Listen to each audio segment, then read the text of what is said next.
disant Jésus-Christ, Jésus-Christ. Que tu prends le temps de méditer. Ce chant exprime le désir de ton cœur. C'est le soupir de l'homme intérieur. Réussira-t-il à imposer ce chant dans ton âme? Telle est la question. Réussira-t-il, cet homme intérieur en toi, à faire en sorte que l'âme chante cette mélodie et vive cette mélodie? Jésus-Christ, je t'adore, je te donne, je te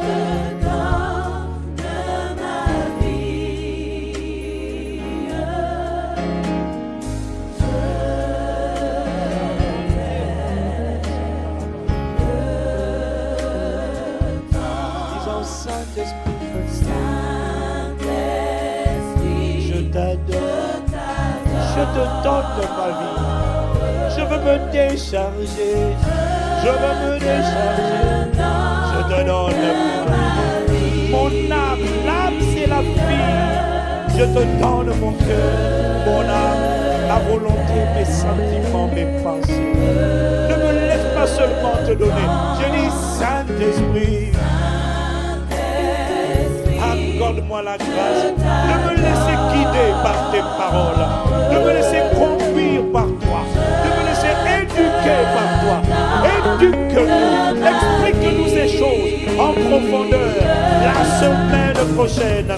Explique-nous que nous comprenions et qu'à jamais nos âmes t'appartiennent. Nous disons Saint-Esprit, que nos âmes soient à toi, que nos cœurs soient à toi. Accorde-nous de parvenir à la dimension où nous marchons selon l'Esprit et où nous ne sommes plus, Seigneur, affligés, où nous ne sommes plus liés par les désirs de la chair. Ah, aide-nous à comprendre. Je dis Saint-Esprit, aide-nous à comprendre.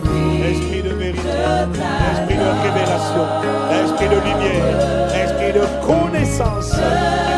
Oh, nous te supplions, ne nous laisse pas ignorants. Révèle-nous ces choses, parce qu'elles se passent au-dedans de nous. Et accorde-nous la grâce d'être saints de force, de hardiesse, de vitalité, de courage.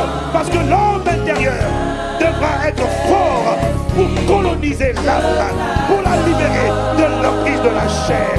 L'homme intérieur devra être consistant, il devra être robuste, il devra être résistant. L'homme intérieur devra se fortifier afin de prendre cette âme et de la ramener, de l'amener à la restauration. Ouvre les yeux de nos cœurs, endommage notre ignorance, sonde-nous, expose-nous ces choses. Nous te supplions afin que les âmes qui depuis longtemps étaient marquées par les chair, les expériences du passé, qu'il y ait un reflet de la parole de Dieu dans nos âmes, au nom de Jésus. Que notre passé ne soit pas notre futur. Aide-nous, nous te supplions.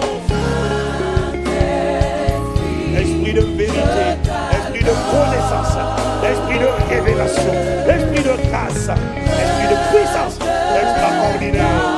Aide-nous à comprendre. Aide-nous à comprendre les agissements de la chair. Aide-nous à crucifier la chair avec ses passions, avec ses désirs. Aide-nous à être une église qui marche selon l'esprit et qui n'accomplit plus les désirs, les passions de la chair. Aide-nous.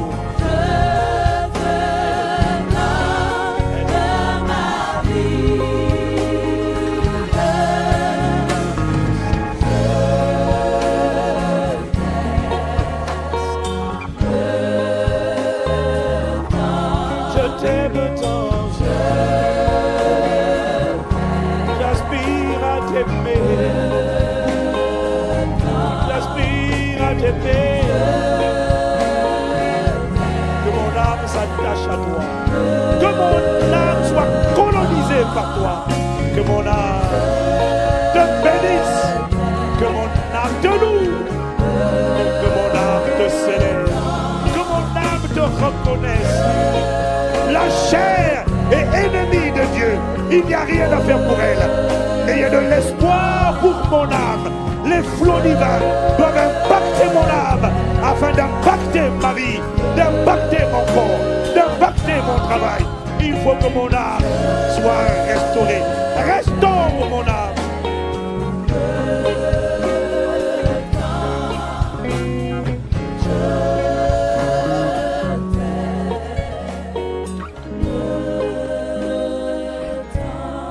Aide-nous, nous te supplions. Aide-nous à comprendre comment fonctionne notre propre être intérieur. Aide-nous à nous sortir des pièges de ces convoitises charnelles qui font la guerre à l'âme. Aide-nous à dire ce qu'il faut dire, à expliquer ce qu'il faut expliquer, mais avec pas l'objectif d'engranger de nouvelles informations, mais le but de comprendre et de mettre en pratique tout ce que tu nous diras, de mettre en pratique. Nous te supplions, aide-nous. Ces choses, même pour moi-même, sont nouvelles et ne sont pas simples à expliquer. Mais nous demandons l'esprit de révélation. Nous demandons l'esprit de connaissance. Nous demandons l'esprit d'intelligence. Nous demandons l'esprit de vérité. Nous demandons l'esprit de discernement. Nous demandons l'esprit de sagesse. Aide-nous à comprendre. Afin que plus jamais aucune idole ne soit trouvée sur les trônes de nos cœurs. Afin que plus jamais les pièges du diable pour nous détourner nous perdent dans nos vies. Afin que à jamais notre être entier bénisse ton nom et honore qui tu es. Accorde-nous la grâce d'y arriver. Parce que nous sommes environnés d'une grande nuée de témoins qui nous regardent, nous observent et attendent de nous voir devenir non plus des népios, des bébés, mais des fils de Dieu. La création attend notre manifestation. Alors fais ce que tu dois faire, endommage ce que tu dois endommager, arrache ce que tu dois arracher, révèle ce que tu dois révéler, enseigne ce que tu dois enseigner. Mais il faut que nos vies changent et que tu trouves en nous et tu trouves dans la francophonie jusqu'aux extrémités de la terre cette église mûre, productive, glorieuse, resplendissante, victorieuse, sans tache, ni ride. Cette église qui marche selon l'esprit et qui n'accomplit pas les désirs de la chair. Cette église qui manifeste la stature des fils de Dieu. À toi qui as commencé cette œuvre et qui la rendra parfaite, soit louange, honneur et gloire, maintenant et dans toutes les générations, dans le nom de Jésus, le bâtisseur de l'église, le bâtisseur de nos vies, celui qui nous prend tel que nous sommes, mais qui fait trembler par sa parole. Et nous déclarons et décrétons que des chefs-d'œuvre sortiront de nous. Ça aura pris le temps que ça a pris, mais le meilleur est à venir et des beautés, des splendeurs sortiront de nos vies à la gloire de ton nom. Béni soit le nom de celui qui fait ces choses au nom de Jésus. Amen, amen, amen, amen, amen, amen, amen.